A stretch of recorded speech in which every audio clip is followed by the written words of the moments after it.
Entonces, bienvenida a toda la gente, bienvenido a todos los hombres también al podcast Cultural Studies. Mi nombre es Pablo Vila y mi invitado bastante especial de hoy es mi amigo desde hace mucho tiempo, una persona para quien que tengo el respeto intelectual, académico, profesional, amistoso, político, al nivel alto.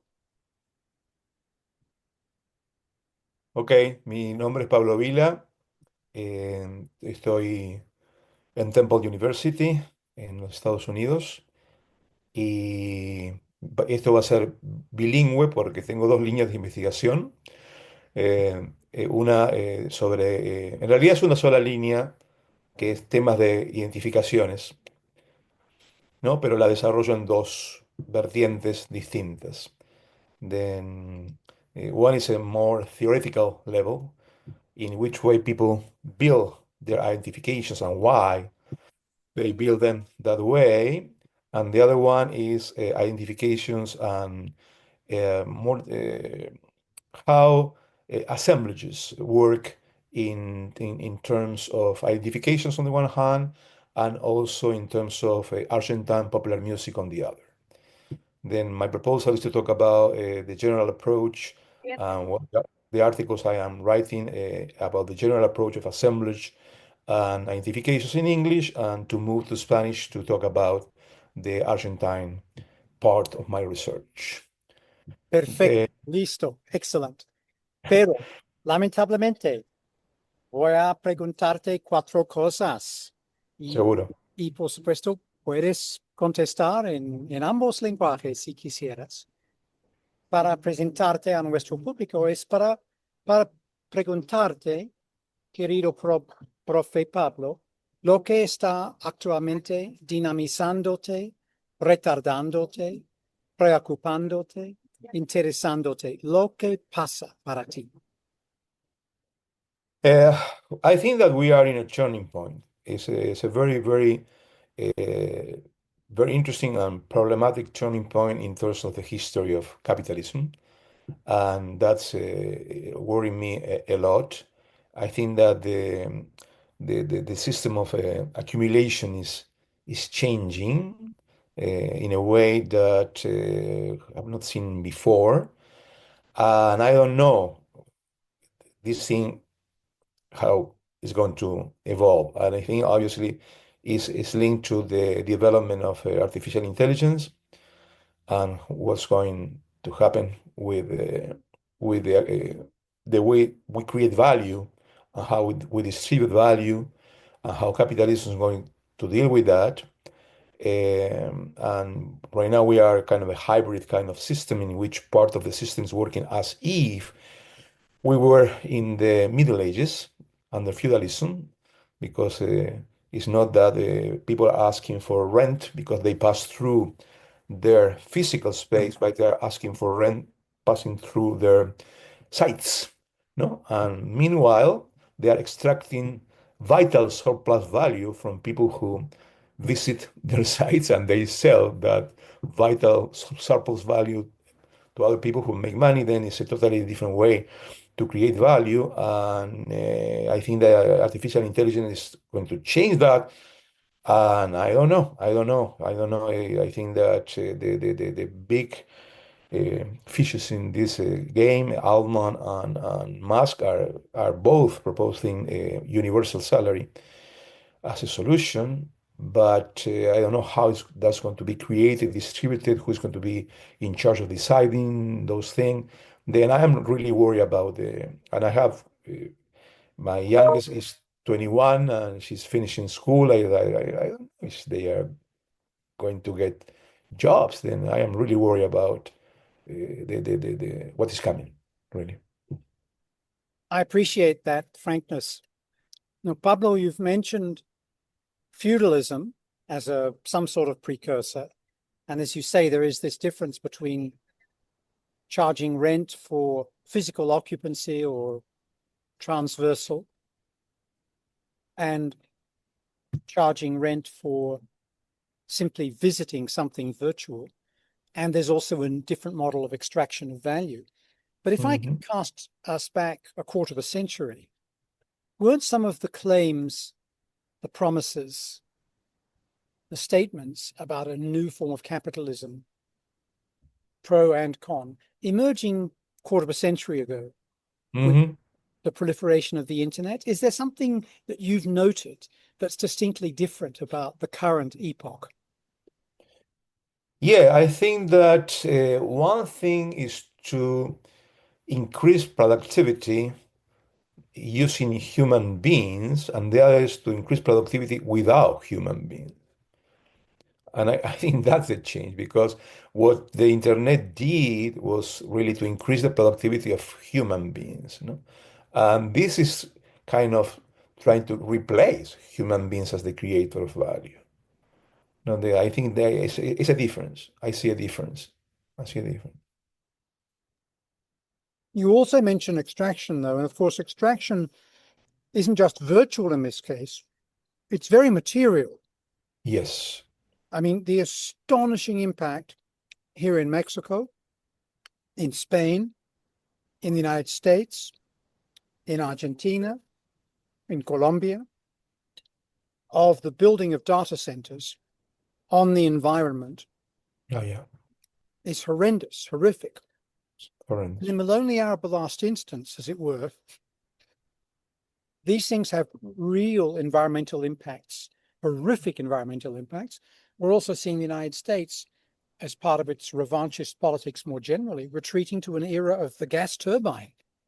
Hmm. How are these things? So, and of course, horrific misuse of water. And it doesn't matter what the politics of the place are. You know, in Chile, when it was run by the left, come and build more and more and more data centers. In Colombia, under Petro, come and build more and more and more data centers. So there's something still very material about this that I really want people still to think about. I'm sorry, that Yeah. was a bit of, white mansplaining, but can I take your view on the sort of inevitable materiality of the virtual, as I'm calling it? No, yeah, the extraction of the overuse of the resources is horrendous. No, and the issue that I see coming is water.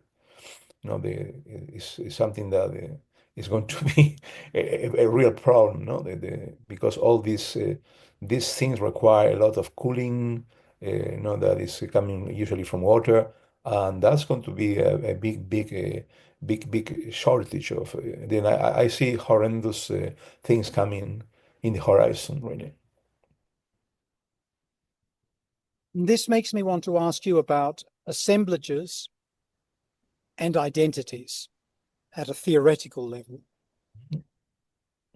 Can you explain the use of the word assemblage? I guess it relates to the work of Bruno Latour, but how you're using it and how all these transformations that we're seeing that make us worry for our children, our grandchildren, our nephews and nieces, and so on, and all those to come, how you see assemblages and identities shifting in the future. It's a big question. You've got about 30 minutes. Well, I am a big fan of assemblage theory and the work of Deleuze and Guattari, and I've been influenced a lot in the last 10 years or so by their work. I think that is a very illuminating. It's not that my previous approach about narrative identities was wrong, but was partial. No, I think that I touched part of the issue, and when I discovered assemblage, wow, there's much more than no, an assemblage. There is a Guattari and an assemblage theory, and the new materialism is the coming back of the material that was left, by the discursive turn. Where's the material here? No, and they are not. It's not that not everything is language. Okay, basically that's the motto. And then addressing, you can address anything from the point of view assemblage, because an assemblage is a combination of two things, no, content and expression working together to produce something. No, the trick of the assemblage is the desire of the assemblage. Now, as soon as you discover a desire, no, a machine that wants to do something, you have an assemblage. no? And that you have thousands of machines working, trying to do something. No, then and they try to do something, combining those two um, aspects that are expressions, language, of course, and material things. No, and I think the assemblage that I am using, the approach of assemblage I'm using, obviously, is discourse are very important, and the other elements are objects, technologies, no, non-human beings, and very importantly for me, emotions. How emotions play in any assemblage. You don't have assemblage without emotions flowing all the time. Then what I'm trying to understand in my two lines of research is how those assemblages work, what they produce, what kind of things they produce, and how they produce, and the possibilities of the assemblage to change and why. No, and mostly in terms of, I am trying to advance a term, a new theoretical term that is coming from all this discussion that is called identitarian articulations. No, identitarian articulation. I think that the framework of intersectionality is a wonderful frame, but it is really limited to issues of domination. No, it's not by chance that the three identities that they touch the most are class, gender, and race. No, because they are system of inequalities. But I think that people build their identifications well beyond those systems of identification. Friendship is a kind of identification, the fan of a club, a family member. Then my approach about identity articulation try to incorporate all of the identifications that make sense for people, no, and how they work in assemblages. Why assemblages? Because assemblages prearrange encounters. No, we right now, Toby, we are having an assemblage. What we are having right now is an assemblage in which we try to develop knowledge. No, the goal of this machine, no, is to develop knowledge, and the elements of the assemblage are you, the interviewer, me, the interviewee.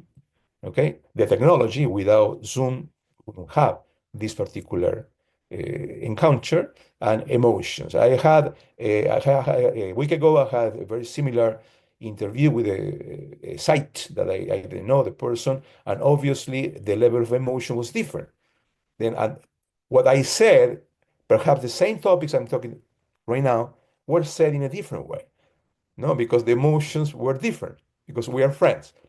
Then the first identification that is clearly in this encounter is interviewer, interviewee.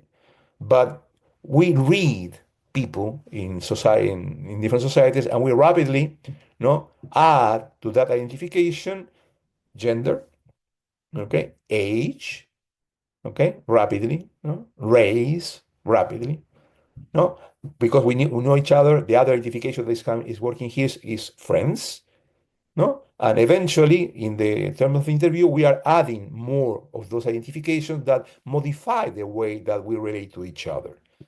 And if emotions enter the picture or something happen with the technology or one object appears, that's going to change the entire working of the assembly, producing similar things but different.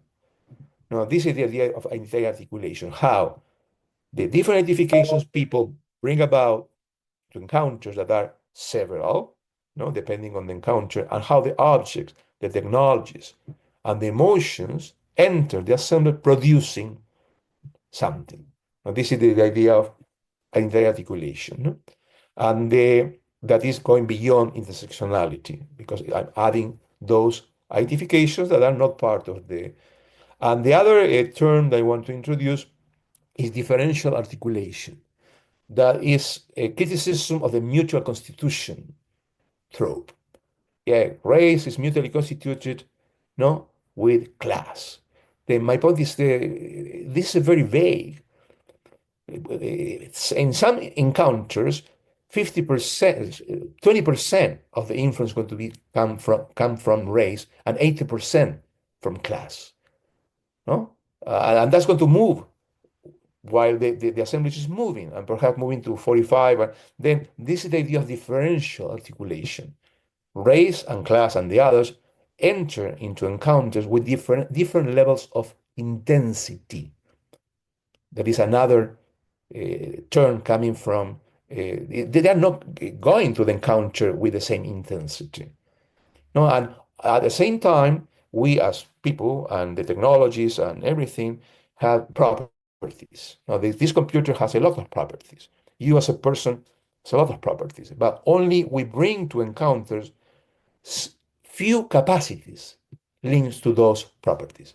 We are using, I don't know, 1% of the capacities of the computer right now. No? And you and me are only displaying here, no, 2% of all the capacities that we have.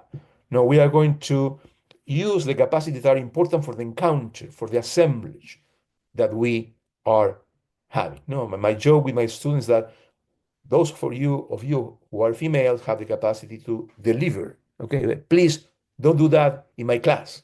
No, the issue for assembly, the issue for my idea of articulation is what kind of capacities and what level of intensity enter an encounter, and how those capacities, those intensities produce a particular product. In this particular case, the production of knowledge. Now, this is the general approach.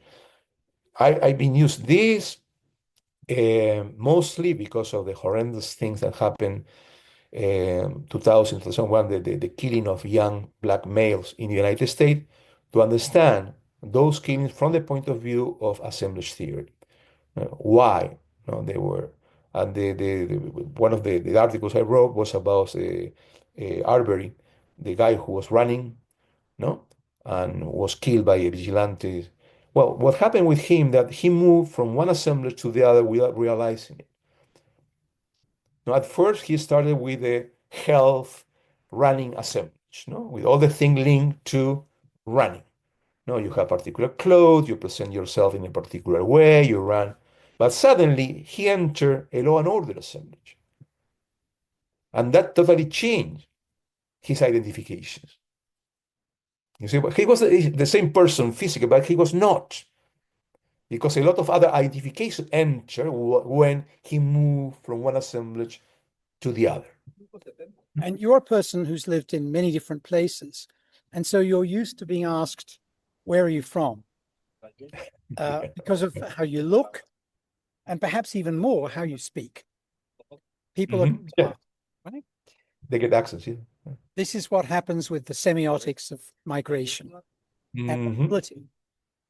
But you're examining something much more vicious and brutal.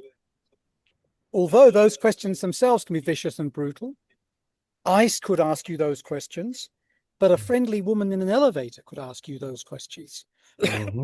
But there's something very specific in the United States, isn't there, about gender and race that applies. Hola, ¿qué tal? Mejor, gracias, sí. ¿Y la cuenta, porfa? Okay. Perdón, one thing that's different about Professor Vila's interview that he recorded a few days ago and this one is that because I'm a friend, I've been eating my fucking breakfast, which is very poor form. But because we're friends, his current assemblage is one that says it's afternoon for me and it's morning for Toby. So, okay. In any event, in the case much more seriously of the instance that you researched, there is such a long history of the ideology of white supremacy and a particular hysteria about black masculinity. Yes. That applies. And so it would be very easy to say, let's just talk about that. White supremacy, masculinity, yeah, as, in a sense, stable coordinates. We know about masculinity and violence. We know about white supremacy. Are you adding in here a form of articulation that is trying to blend conjunctures, blend, in a sense, the weight of history and the weight of contemporaneity, the weight of the present? Is that the sort of thing you're talking about? The beauty of the assemblage approach is that it works in a flat ontology. Everything's working there. Okay, the history of white supremacy is there. No, it's in the approach of the vigilantes to the guy. No, it's not elsewhere. No, it's there. It's working there. No, this is the idea of the flat ontology. It is nothing below, above, behind. It's working. It's working there. Okay, at the moment of the action, everything is working there. Then white nationalism is working there because the people are following a black guy, not a white guy. The ideology is there, is working there. No? And at the same time, the issue is not the black body itself. Okay, what I claim is that the articulation of identifications that make our very suspect was black, young, able-bodied person. It's not, no, no, it's not only black. No, it's at least three. And those three working in a particular assemblage. Because if you still have those three identifications working in sports, you love the guy. Or in music, okay? You love the guy. Michael Jackson, okay? Michael Jordan, then it's not in itself the articulation of those three. It's the articulation of three within particular assemblages that transform the same person, the same three identification into something else. No, everything is working in a flat ontology at the same time. Then that's why the lesson Guattari and I follow are against the idea of context. No, everything's happening in context. I'm sorry. No, the context is there. It's inside. It's not outside. And this also takes me back to a wonderful essay that had a big influence on me that you may not have read for a very long time because it came out almost 3 decades ago. And it brings the technological aspect that you were talking about before into play. It's así una reconsideración de la antropología visual como metodología de investigación social towards a reconsideration of visual anthropology and, as a methodology of social investigation. And here you're talking really about images, specifically photography, but you bring this to bear on the idea of how we can understand identity. So identity's always been there for you, and so has technology of communication. Yes. Could you talk a little bit about, you mentioned earlier the discursive turn, sort of textual turn, and how that didn't completely satisfy you. Can you tell us a little bit about your own development from writing about visual anthropology? Gracias, con 15, por favor. About writing about visual anthropology all those years ago to Professor Vila of today. Se debe tocar. Gracias. ¿Es Estados Unidos? No, España. España. Está en Cachupinlandia. Es un amigo mío argentino y está en Cachupinlandia. Hola. Amiga mío de Tapatiolandia. Tapatiolandia, ok. Listo. Mucho gusto. ¿Funcionó? No Sí. necesito. Mucho gusto también. Con permiso, Clavel. Con permiso. Suyo. Okay, since the beginning of my career, when I started doing field work, I was suspected of the word. Because when you ask people questions, they get a clue of what you want, and they use part of your own question in the answer. Now, you are guiding people a lot while asking questions. No? And I didn't like that. Then that's the reason why I use photographs instead of questions. The photograph is a question, obviously, but it's much more polysemic question because you can see thousands of different things in a photograph. Then if my only question is what do you think about this photograph? No, the first thing people did was to turn the photograph and to see there were some words behind the photograph. There were none. Okay, then they have to really think about with their own ideas how to describe the photograph, what the photograph meant to them.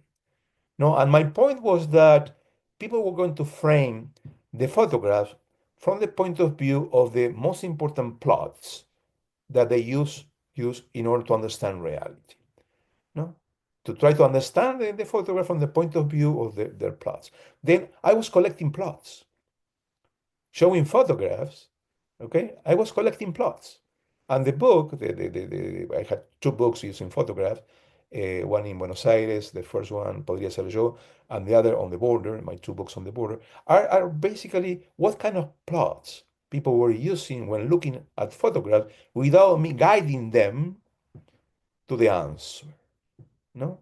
And this is and I think I got very unexpected things. Both books were surprising for many, many people because people told me things that they never told other people before when they were asked questions. You know, I recently interviewed a poet about her work, and I asked her what it was like when she read these things to students or got them to read them, and whether there were interpretations that they made that troubled her. And she said yes and no.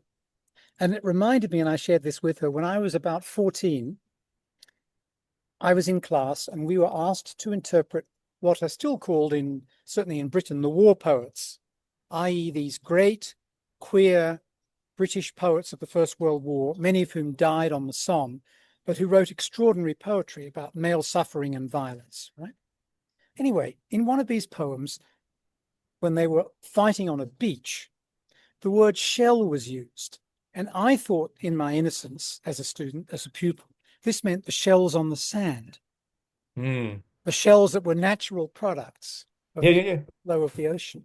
And I was roundly ridiculed by the teacher for not realizing this is fucking war poetry. What is wrong with you?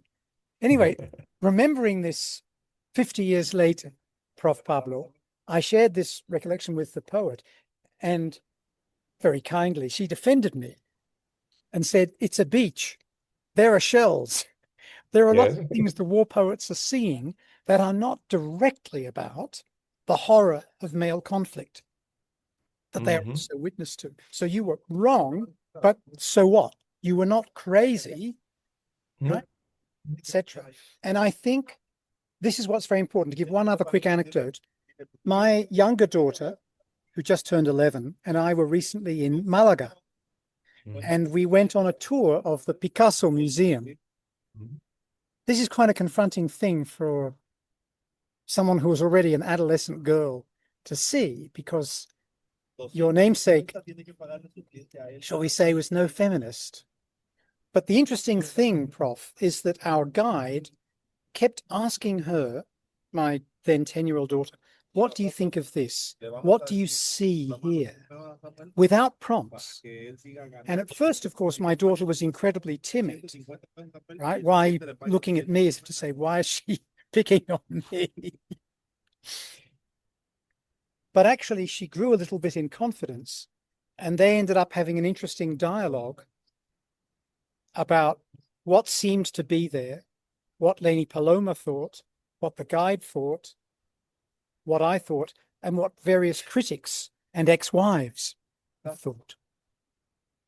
So I like this notion of the naive inquirer who is not pushed in a particular direction. And one of the things I really hate about a lot of contemporary journalism is that the questions, which you do have to pose sometimes, are not open-ended. You know, didn't you think? Don't you feel? They close meaning very, very rapidly. They show the photograph, the open meaning. The open meaning, and people can go wherever they want. It's so polysemic that, and they usually go to the thing they are interested in. No, the thing that for whatever reason, then, and also the other thing is that it's not that I show the photographs one by one. I put the pile of the photographs and they pick the photograph and they decided which one to keep and discuss. I was not imposing them like the guide tell me about. No, no, no, no, no, no. There were 50 photographs there, and people picked the one they wanted to talk. Even in that regard, I was not guiding them towards the photograph. They decided, no, no, I want to keep this one because they started.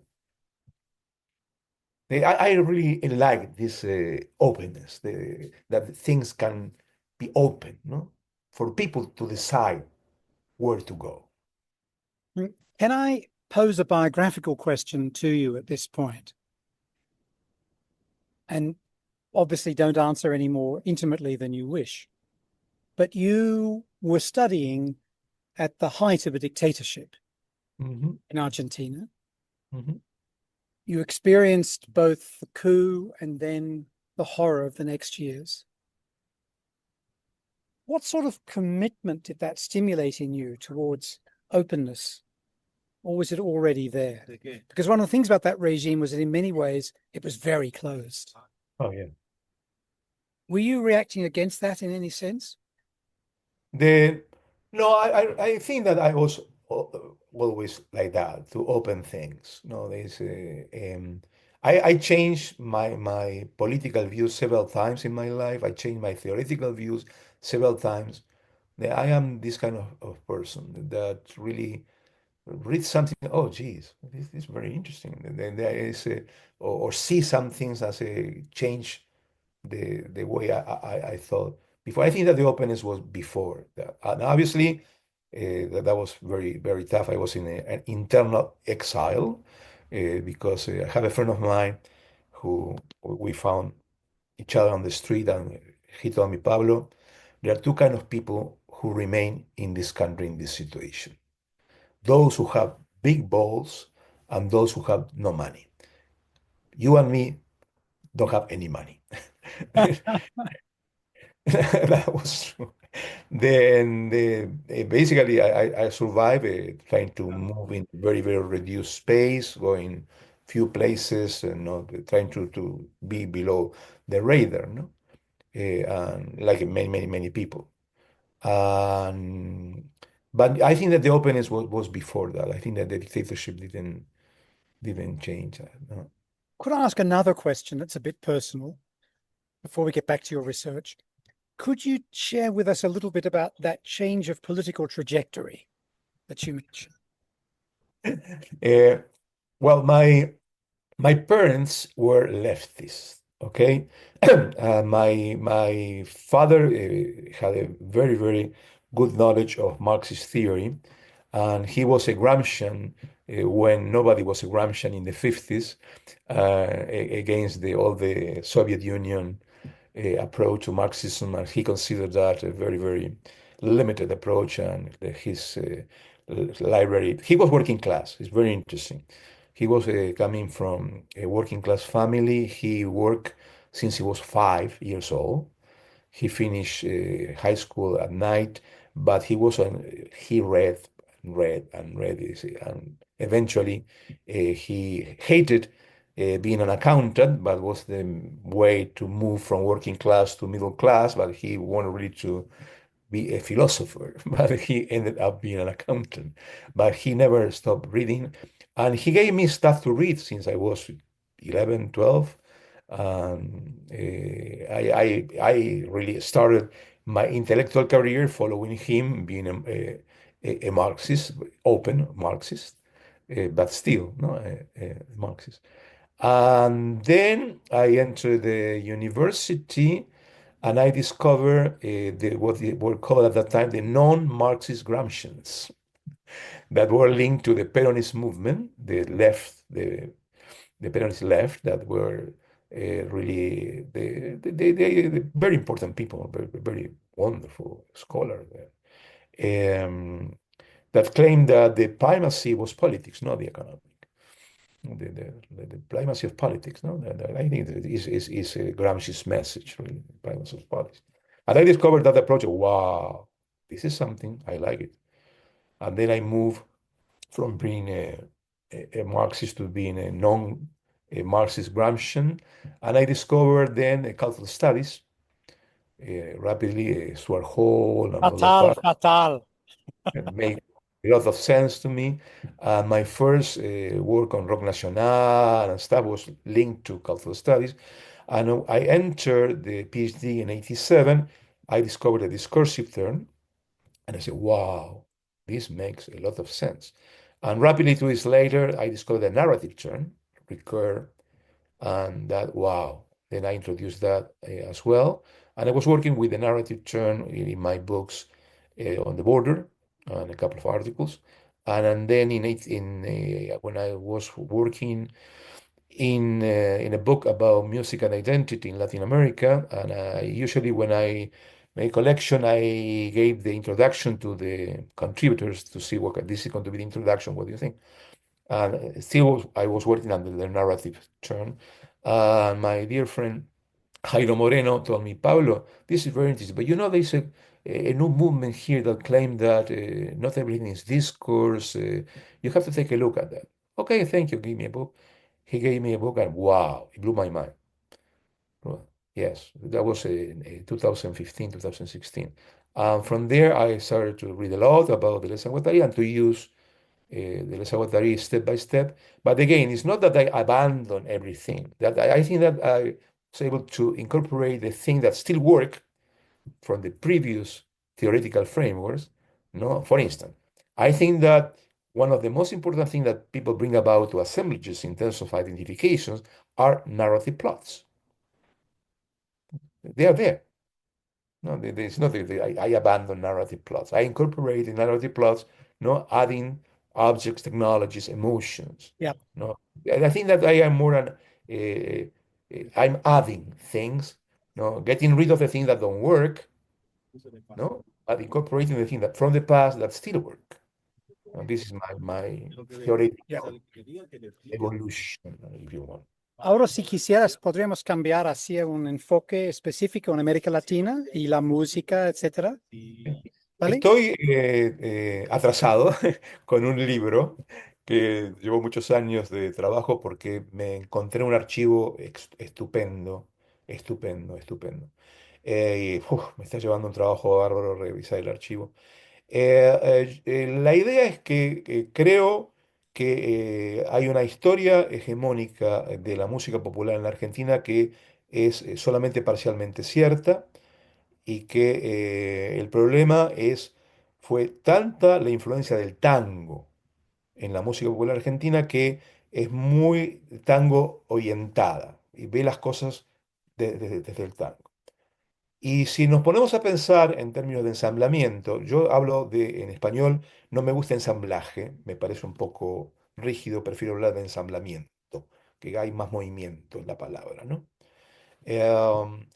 Eh, que si entramos a mirar el espectáculo popular, lo que la gente le gustaba como cultura popular, digamos, no solamente entrando por el lado de la música, sino como el ensamblamiento, ¿sí? De la cultura, del espectáculo popular, la palabra sería entretenimiento popular, el ensamblamiento del entretenimiento popular, y no desde el punto de vista del género, entrando por el folclore, por el tango, por el teatro, por el cine. Si le entramos por el ensamblamiento, descubrimos un montón de cosas que no se descubren si entramos por el género. ¿No? Esa es Entonces, lo que estoy haciendo es, porque la historia hegemónica del tango es tan fuerte, estoy mirando la música, que es lo que yo sé, pero mirándola desde el punto de vista del ensamblamiento del entretenimiento popular. Y estoy descubriendo cosas preciosas, digamos, que se les escapó a los historiadores porque entraron por el folclore o por el teatro o por el tango, pero no entraron por el ensamble. Entonces, he descubierto 3 o 4 cosas muy interesantes que son los capítulos del libro que muestran lo que yo digo, un título posible del libro que no me aceptaron en la editorial es la luz encandiladora del tango no dejó ver. Y sea posible decir que el tango, hola, ¿qué tal? Está bien, gracias. Está hegemónico en Argentina y Uruguay con su rivalidad, sobre punto de origen, pero hegemónico en el sentido de una música supuestamente 100% argentina o 100% de Uruguay. No, es rioplatense, el tango es rioplatense. El tango nació en las dos orillas al mismo tiempo.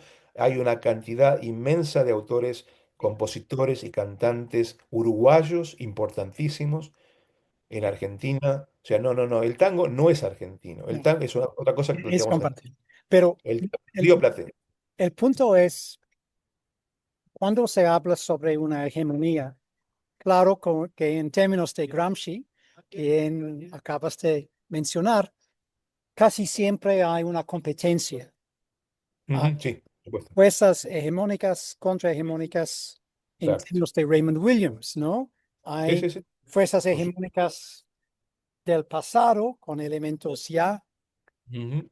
actuales, emergentes, etcétera, etcétera. Emergente, sí. Ujú. Y yo creo que una parte de tu obra sobre la música en América Latina en general, ¿no? Editando libros, escribiendo capítulos y artículos, es que muchas veces música puede ser no solo como la música oficial, Ujú.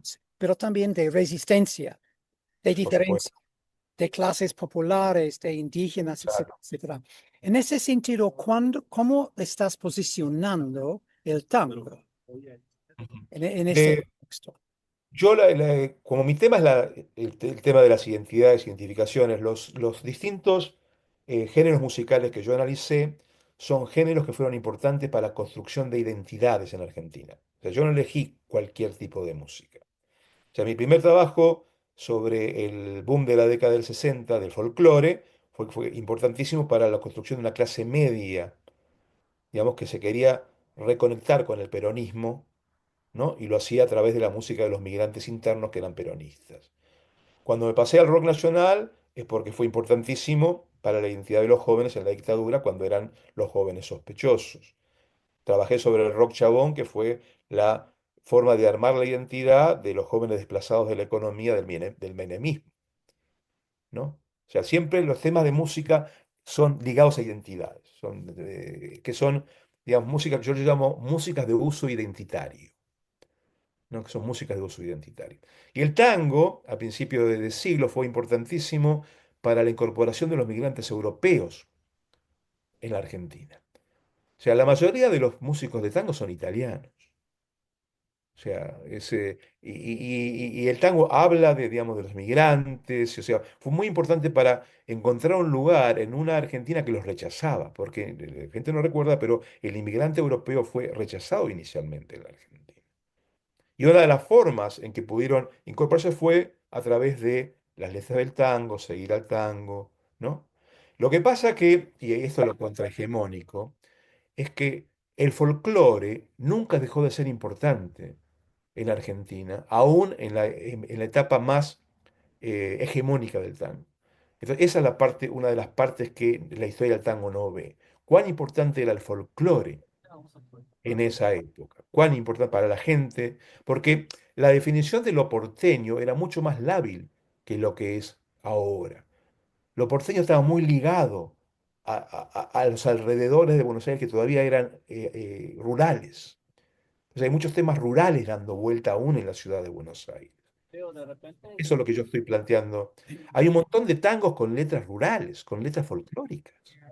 Eso no lo dice nadie en la historia del tango, pero un montón, ¿no? Que yo estoy analizando. Hay un ciclo de canciones importantísimos que la historia del tango ni lo consideró, que rescata la época de Rosas, ¿no? Y son todos ritmos folclóricos. Hay un auge se inventa un ritmo folclórico, se inventa un ritmo folclórico en el año 26. Está genial eso. En la ciudad de Buenos Aires se inventa un ritmo folclórico que se llama la ranchera y es exitosísima a principios de la década del 30. Exitosísimo. Y eso la historia del tango se lo olvidó por completo. O sea, entonces yo en el libro estoy planteando todas estas cosas, digamos, que eran contrahegemónicas, digamos, respecto de la Y supuesta. y al tango cambia. Hablando de ensamblajes, ¿es correcto la palabra ensamblaje que digo? Ensamblaje existe en español. De hecho, la gente que traduce de Deleuze y Guattari dice ensamblaje. Yo soy, digamos, contrahegemónico ahí. Yo prefiero ensamblaje. Siempre a causa del papá. Pero bueno, estamos hablando sobre una época en términos de ensamblajes, en cuando hay esta explosión de inmigración hacia Argentina, hacia los Estados Unidos, en Ujú. los 50 años hasta los 30, ¿no? Sí, más o ¿No? menos. De personas de Alemania, de Italia, etcétera. Argentina, Uruguay, Estados Unidos. Brasil, sur de Brasil. Sí. Pero al mismo tiempo tenemos la emergencia de la radio y la importancia de la radio en los 30, 40, 50, yo creo, no soy experto, en la formación de un popular nacional, ¿no? Sí. En términos de Gramsci, en Argentina. Y Sí, la señor. música parte de eso. ¿Tengo razón? Ahora te cuento, porque justamente ayer descubrí en el archivo una cosa preciosa. El, el tema, ¿por qué me interesó tanto esta etapa, que digamos sería 1910, 20 hasta el 30? Es porque hay una explosión de nuevos medios de comunicación. No es solamente la radio, es el cine, es el disco. O sea, es una locura. En 30 años te cambia completamente todo la parte de espectáculos populares. ¿No? Es increíble. Y es increíble que los mismos tipos hacen todo. Los mismos tipos son actores, son directores de cine, trabajan en la radio, componen tango, componen folclore. ¿No? Es un núcleo de gente que hacen todo. Es interesantísimo. Lo que leí ayer, que estoy hablando de eso. En las películas mudas, ¿sí? Había orquestas de tango tocando mientras estaba la película. Y no tocaban la música siguiendo el plot de la película. Tocaban lo que ellos querían y lo que a la gente le gustaba. Entonces, en el 29, estoy analizando la revista del 29, pues, el archivo tiene una colección de revistas de la época preciosa. Hay una nota de la revista diciendo, esto está muy mal que venga el cine sonoro. Está muy mal porque le va a quitar trabajo a las orquestas, ¿sí? Y va a homogeneizar el gusto de la música. Nos van a imponer su música, en vez de dejarnos a nosotros, ¿no? Con la película que sea extranjera tocar nuestra música mientras es la película. Es interesantísimo el planteo, ¿no? De 100%. Y, un cambio tecnológico, ¿no? Que introduce todo un cambio en el ensamblamiento y en la forma de hacer música. ¿No? Los tipos ya no pueden tocar más en los cines sus tangos. Entonces tienen que irse a otros lados, a cafés, bares, o sea. Y la otra crítica es a la radio, cuando la radio empieza a poner discos, que también se enoja. No, no, no, no, la radio tiene que tener música en vivo, no, no discos. Entonces, esto es lo lindo del ensamblamiento. Como desarrollos tecnológicos por fuera de la música, porque el cine sonoro se hizo no para poner música, se hizo para que la gente hablara, eh, ¿no? Escuchar diálogos, no, la música era incidental. Como una cosa que se hace en otro lado del ensamblamiento, influye tanto en la música. Entonces, este tipo de cosas estoy yo tratando de mostrar cómo entrando desde el ensamblamiento se ven muchas otras cosas. y estoy pensando aquí, profe Pablo, en un artículo tuyo con Julia Chindemi Vila, Ujú, la música popular argentina entre el campo y la ciudad, música campera, criolla, nativa, folclórica, canción federal y tango. Está disponible gratis online en Art Cultura, ¿no? Y ujú. supongo que va a formar una parte, este tipo de investigación del libro que viene. Estamos esperando, jefe. Estamos esperando. Porfa, por favor, Ese, hacernos. ese artículo lo hicimos con Julia y lo ampliamos mucho en un libro que yo publiqué, es uno de los artículos del libro. Lo ampliamos mucho, mucho, al doble, y eso va a ser, te diría, el 70% de los dos primeros capítulos del nuevo libro. Lo tengo que repensar desde el punto de vista del ensamblamiento, porque ahí todavía no estaba trabajando con. Pero sí, los datos de ahí son esos. La importancia del folclore en la época ya se notaba y el tema de la ranchera está planteado allí también. pero esos otros artículos los tengo que son 30.000 palabras, son una barbaridad. Van a ser dos capítulos rearmados desde el punto de vista del ensamblamiento de los dos primeros capítulos del libro. Sí, sí. Se te fue la voz. Perdón, gracias. Yo acabo de reactivarme.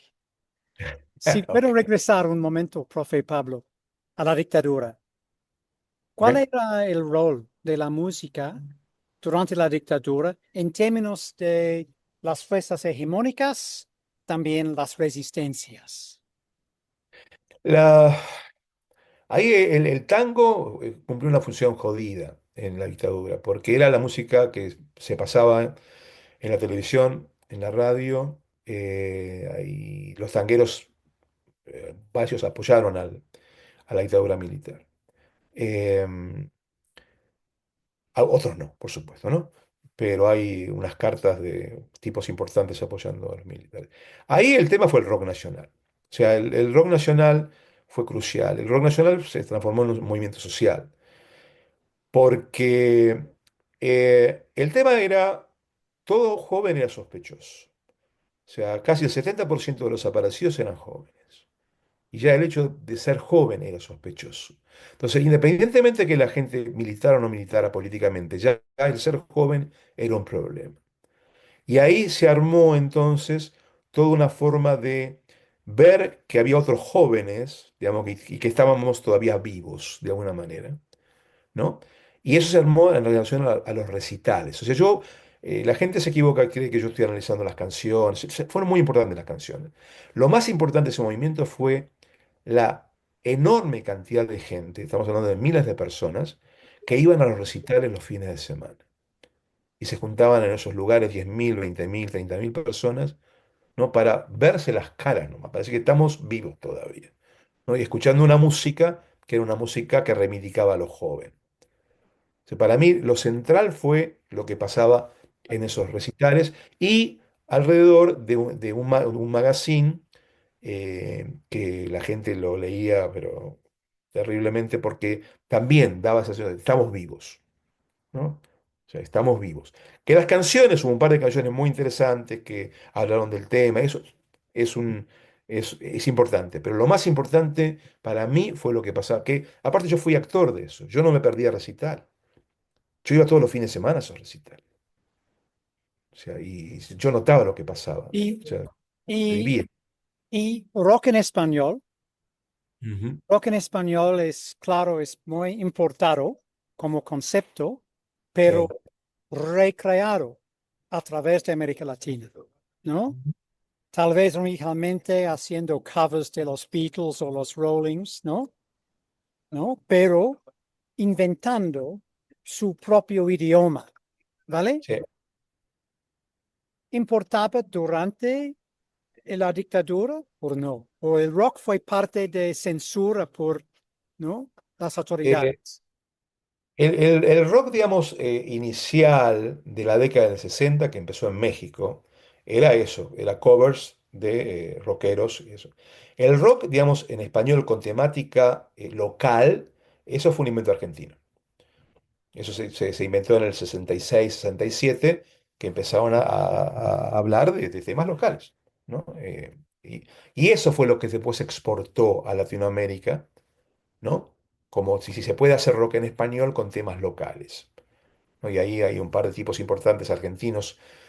Olaya, que es una de las personas muy, muy importantes en esta movida, porque él fue el productor de la gente que hacía rock con temática local en Colombia, en México, en un montón de lados, ¿no? O sea, y después algunos conjuntos, digamos, como Soda Stereo, Los Enanitos Verdes, pero digamos, es el rock con temática local, ¿no? Y el rock con temática local era el que se escuchaba en la dictadura, ¿no? Ya no se escuchaba más el rock, digamos, ese rock con temática local. Que la temática local eran cosas de amor y eso, pero había un par de cosas muy en clave para tratar de evitar la censura, ¿no? De que hablaban de la situación que estaba pasando.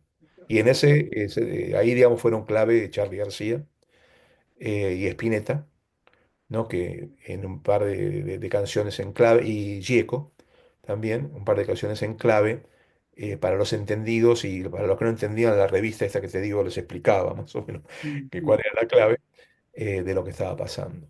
Pero vuelvo a repetir, lo más importante fue lo que pasaba físicamente en los recitales. Profe Pablo, tengo una pregunta más para ti y después de tu respuesta, quisiera invitarte, si puedo, de añadir algo. Y Dime. este nuevo contenido puede ser con referencia a temas nuestros de la última hora o nuevos temas. ¿Está bien? Sí, sí. Mi última pregunta es muy del momento. ¿Tienen ustedes tu propio rockero? El presidente Milei. ¿Qué pasa ahora con la música durante esta nueva hegemonía? Ahora la música de los jóvenes es el trap y toda esta música nueva que yo, te soy sincero, no estoy siguiendo porque no tengo tiempo. Lo último que yo analicé en términos de música popular argentina es la cumbia villera. Eso fue mi último libro. Pero ya en este momento no, o sea, está todavía, pero obviamente la onda pasa más por esta gente nueva que hace rap y toda esa música que no quiero hablar porque no sé. Entiendo. Honestamente, no sé, o sea, yo hablo de las pocas cosas que sé y sobre eso no sé. Sé que es muy importante, pero no lo estoy siguiendo. Te soy sincero, no lo estoy siguiendo. Me imagino que debe estar relacionado a lo que está pasando, que debe ser otra música identitaria y que sería muy interesante hacer un análisis de eso, pero yo honestamente No, no lo no estoy. podemos saber todo. Como dijo nuestro primero Wittgenstein, si un león tuvo la capacidad de hablar, no vamos a entender lo que dice. Exacto. Y puede ser una distancia entre las culturas en términos de edad, presencia física, etc. Pero para terminar, profe, hay cosas que quisieras añadir. Como digo, puede ser temas reconocidos de nuestra conversación hasta ese momento o temas totalmente nuevos. Volvamos al inglés. ¿Sí? One thing that I am doing right now is to move from assemblages and race, that was my previous law and order assemblages and race, to gender, no, to gender and sexuality. Because I think that gender and sexuality work in the same way. They are assemblage dependent. There's no gender or sex by itself. It depends on the assemblage. Okay? That is it's something that is going to be very difficult to sell, but I have confidence. In which way I am doing this? I am analyzing the cases of the intersex athletes that were so important in the Olympics, no, last Olympics, because they claimed no, they cannot fight another woman because they are male. Boxeadora. The boxer. Yeah, the boxers. One boxer and one runner. Right. The runner is Caster Semenya, and the boxer is Kelly. Then my point is that for some assemblages, okay, for instance, at the Olympics, the Olympic Committee, for that assemblage, co- that's an assemblage. They want to produce an Olympics, no? The product of the machine is to produce an Olympic. For that assemblage, that is again a combination of content and expression, Khalid was a woman, and she was allowed to fight. But from another assembly, the Boxing Association, or remember, she was not. Then you change the assemblage, and the content and expression of the assemblage, and the same person is for one assembly woman, for another assembly male. No? This is my current work, to move from law and order assemblages and how they see black people to the issue of I talk about gender sex, not gender dash sex, because I don't uh, like the division between gender and sex for theoretical reasons. Then this is my current job. We are developing a couple of That's articles. fantastic. And of course, Kirsty Coventry, now the president of the International Olympic Committee, or to use its technical term, the International Oligarchy Committee. is trying to make one set of rules for all. They And change. there is this huge split within feminism. Yeah. We can see a lot in Latin America, for example, but really it's worldwide. And a kind of anti-queer feminism, and that is wanting to disavow trans people or intersexual people or both opportunities in the same races as women. Yep. And although that seems very new, we're of course going back to a history that is immensely long, proving you're a woman. Mhm. This goes back over many, many, many decades. And the kind of common sense answers that Trump and his kind are giving simply don't work for so many people. Because, Mhm. as you say, this distinction, gender, sex, sexuality, just doesn't apply at the level of identity for millions of people, if not all. Yeah. Again, what we have there is an articulation of identification. This is my point. Yeah. It's an identity articulation. Okay, in which you have those terms, gender, sex, or those interpellations, if you want. Yeah. Okay, but at the same time, you have bodies that are totally different. There's not a female body and a male body, and we have lost. And this is how history is working because we don't remember that this division, harsh division, okay, in a kind of horizontal plane between male and female, okay, and nothing in between, is a recent invention. Yeah. 16th century. Before, it was like this, a vertical one, in which the female body was a lesser version of the male body. No? We're not two different bodies. And nobody cared about the in-between because that was natural. No? And they moved from this to this, and that's the problem. When you fix two things and they start looking about what is in between. And it's also ludicrous in terms of all kinds of indigenous forms of knowledge and classification. Amongst many Yep. Native Americans, two spirits, for example, but we get that all over Asia and all over the Americas. That Yeah. these things are quite normal. And again, the issue is that's the reason why I like this idea of identity articulation. Right. Is the articulation of several identifications that you are, using to interact with other people. This is a point actually that I should have made earlier. Amartya Sen makes this point brilliantly, a great economist and philosopher, in talking about the problem with categorizing people too solidly, too deterministically by one tendency, when in fact they might be communists, but they might be addicted to video games, Oh, yeah. for example. And it's absurdly reductionist, hola, ¿qué tal? To simply position them in one little box. Not only that you change your identification and you change articulation while you're moving. In the same encounter, you start with this, and you eventually, because of some object appears, some technology, something emotion, and you move the articulation, and you are somebody else. And of course, he was very much a child of partition. So he incarnated that in his family migration, his family life. And one of the things that, again, is hard for reactionaries to accept is that interstitial identity of mobility, which might be geographical, or it could be monetary, could be all sorts of things, is actually quite ordinary. Mm-hmm.